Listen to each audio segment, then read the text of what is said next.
Seeds of Doom is when scientists unearth two seed pods deep in the Arctic permafrost, the Doctor and Sarah Jane rush to investigate. Soon the Doctor's worst fears are confirmed. The pods house crinoids,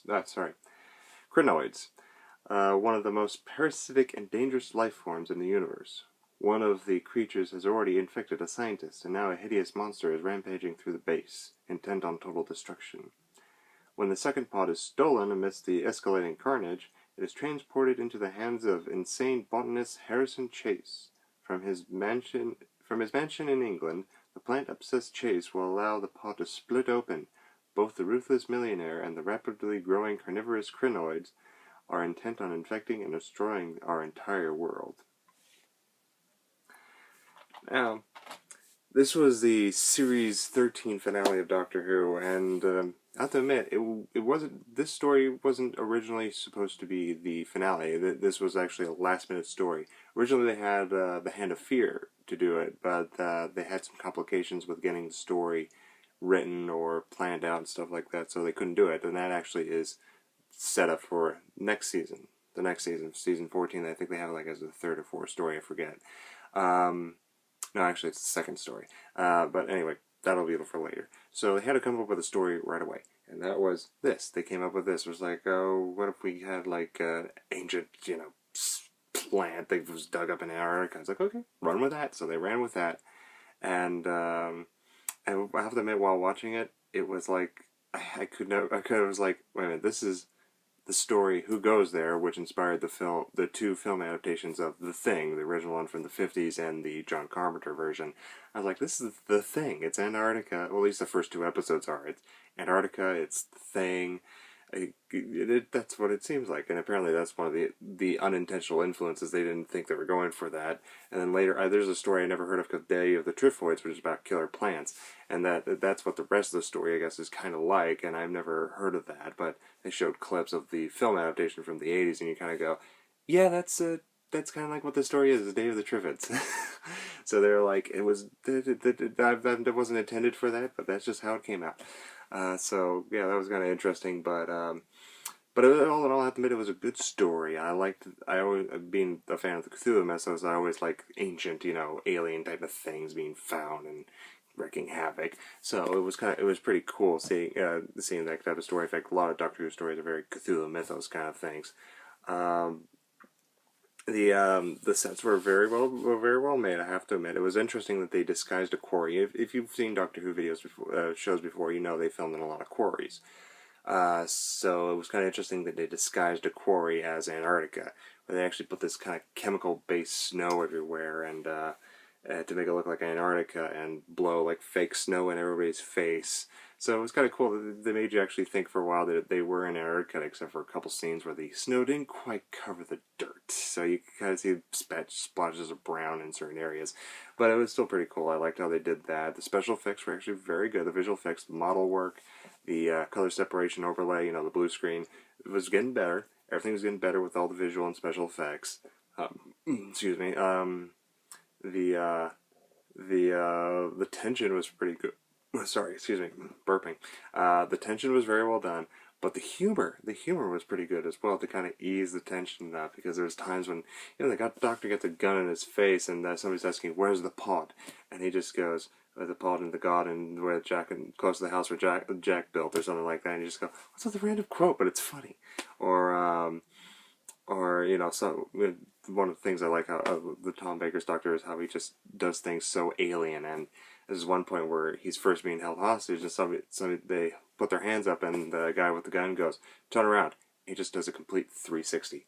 He doesn't turn around and face. He just goes complete 360, like he's turning, just so everybody could see how he looked, like a model, to see how he's completely dressed, and then just back to where he was.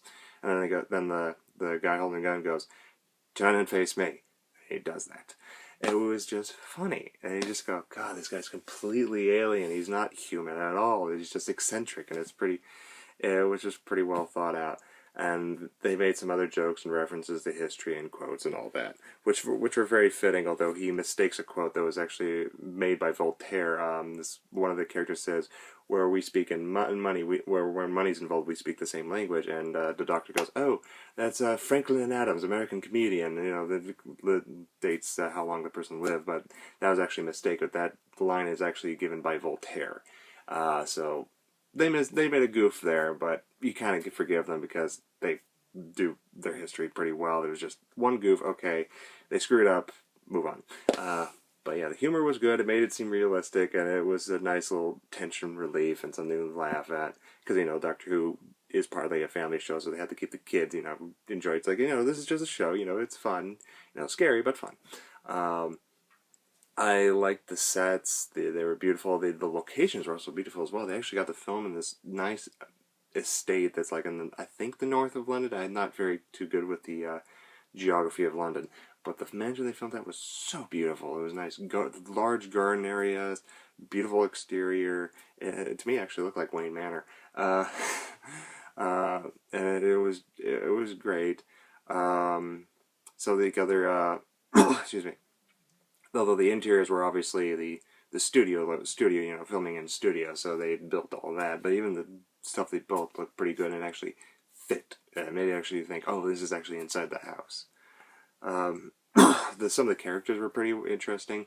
And some of them had, like, you know, simple story arcs, but they were just interesting characters. Like one of our main villains was the millionaire Mr. Chase, who was just kind of like a very calm, sinister, who just loved plant life, and kind of eventually gets you know possessed by the Krynoid and wants to aid them to destroy the world, and he just goes quite mad. And he's just gonna go, yeah, we completely lost him. He's gonna kill us. So it was pretty. It was interesting how the actor portrayed that character and how he went through it. The the action sequences are good. There were some good fight scenes, and there's a nice little shot. There's a nice, what I call, because I always call, sometimes it's the Doctor does things and we go, he's pulling a Batman. Like, and the second Doctor did this the most, where he will, when people have their backs turned, he and his companions will leave, and then when they turn around, you know, the Doctor's gone. I always called that pulling a Batman.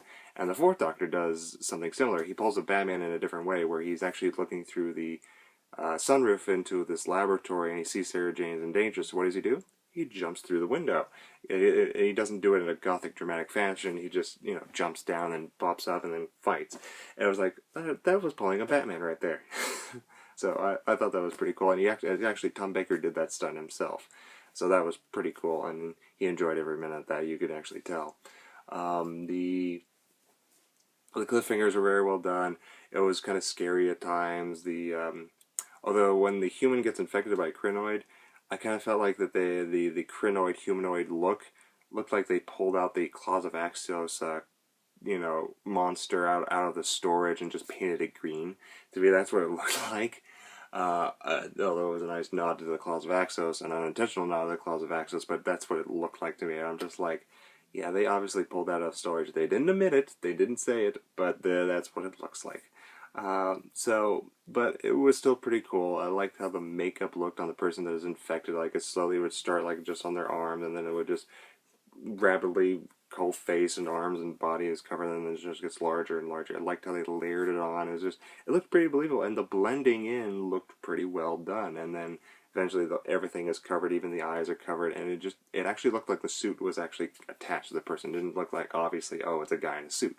Even though it was a guy in a suit, it didn't look obvious. It was actually looked like, oh, this is a living creature. I mean, they really stepped up their game. It was pretty dang cool. It was fun, although I have to admit they kind of went a bit too dark at one scene, because Chase has his own mulch compost machine, and he just throws all waste in there to be made to feed the plants. And it kind of got dark at one point, because he does actually put humans in it. Although you don't see people get chewed up in it or whatever, but there's this one scene too where it's the climax of the last episode. This is kind of a spoiler alert. and the Doctor and him are fighting in the machine, and the Doctor's trying to get out and actually trying to pull Chase out so he doesn't get chewed up, but the Chase is kind of dragging him in, and Sarah Jane can't reach the switch because her hands are tied, so she can't reach the switch to turn it off, and then Chase gets swallowed into the machine. You don't hear any bones crunch or blood spew or any red on the gears or anything. You just hear him scream, and then suddenly cut off. So it was kind of like, you don't even see anything, you just see the Doctor's reaction of, that is just like, whoa. Even for that time period of the 70s, that's kind of dark, particularly for a family show. That was dark. So yeah, that was kind of creepy, and I'm pretty sure Mary Whitehouse had something to say about that. And if you remember from my other reviews, I've mentioned Mary Whitehouse, so you kind of know where I'm going with that, so I don't need to continue with that. So yeah, that was pretty dark, although that was also the thing with the Philip Hinchcliffe, Robert Holmes era. They were making kind of dark, gothic horror stories, or just kind of like more serious stuff, trying to make it more of a family drama. So yeah, and that was dark, and even though I was entertained by it, at the same time I was like, wow, I wonder how many kids were really scared of that. But again, that's the point of Doctor Who, is scary shit happens and the Doctor comes to fix it. So yeah. And for a series finale, this was pretty well done. I liked it. This is actually the very last show to have UNIT in it. It is not, you didn't see any of the regulars. No Sergeant Benton, no Harry, no Captain Yates, or the Brigadier. The Brigadier, Nicholas Courtney, who plays the Brigadier, was actually busy at the time, so he couldn't do it. So they just had some replacement general to be there. But yeah, this is the last story to have UNIT until much later, where they make a brief appearance just for a little bit. And later the Brigadier makes little cameos throughout the rest of the series. But this is just UNIT itself. This is the last regular appearance. Which is kind of sad, because I liked UNIT. But they do pop out later in the revival series, so that's good to have them back. But yeah, overall the story, everything was very well done. I very much enjoyed it. Everything was very well done. The direction, Douglas Camfield, this was his last Doctor Who direction. And have you ever seen any of the other Douglas Camfield stories, like Inferno from the John Pertwee era, Terror of the Zygons from early Tom Baker, and this one, he does it completely, he sets himself apart from the other ones. He kind of was like action film director doing television, and he kind of brought that into it, and he put his own stamp on it with music, camera, the way action is done, directing. He'd put his own style into it. It was very cool. It was kind of very serious and kind of fit for that era or that story that it was being done. So it was kind of sad to see him go, because this was his last one. He was having too much stress and health problems, and he was like, this is my last one I'm doing, so he eventually left, and it was sad, and I would have liked to see more of what he would do with Doctor Who, but that was on. We can't do that anymore. Unfortunately, sadly, a few years down the line, he actually died, which is really sad, because he was kind of a genius with how he did the shows like that. But yeah, out of 5 stars, I'd have to give this one a good 3.5 stars. It was great. It was fantastic. It was fun. It wasn't really trying anything new. It was great. Just almost fantastic. So I'll give it that. So yeah. The next story I will review of Doctor Who will be the 14th series premiere, which just reading from the back of the DVD case, looks pretty good. It takes place in, I think, 17th century or Renaissance Italian era, so I can't wait to actually watch that one. That one looks really good. And unfortunately, though, the next season, I'm sorry to say this, is Sarah Jane's last year, so there's only a couple more stories with Sarah Jane, and I'm so sad to see her go. She's such a great companion, so, well, we'll cross that bridge when it comes to it. Until then, see you next time.